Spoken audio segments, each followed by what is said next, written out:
You know, I've never been to Vermont for any extended period of time, but if you told me that this is what a Vermont 10 looks like, I wouldn't call you a liar, you know?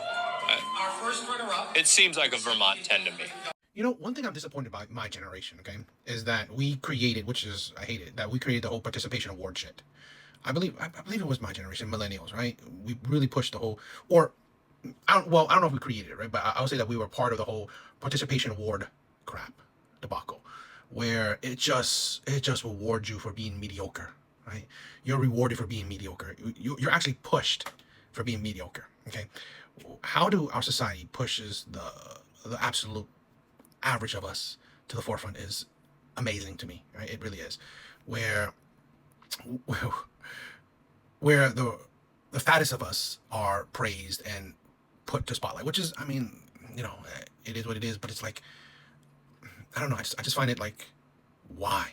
Okay, there was a time where, you know what, you had people you want to actually emulate, people you actually want to admire, people you actually want to look up to.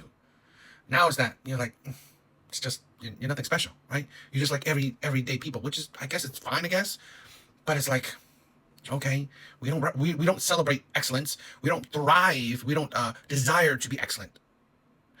We are fine with being average, which I said average is fine, but yet now average is the new 10, right? And that's the insanity of it, because we are creating a generation of particularly women who think that they're average, yet they have a mentality that they're above average, right? I think that's the poison. That's the problem, where we are inflating people's egos needlessly. I'm sorry, no obese woman should ever be part of a beauty pageant, should ever be included in a beauty conversation. I'm sorry, I'm gonna be honest, and I'm not saying I'm anything special. That's not what I'm going about. It's like, hell, I know that there are better looking men out there. And that's the insanity, right? When women use their beauty standards on men, oh, they will definitely put down fat men, right? So they definitely know the difference between a good-looking man and an ugly-looking man, right?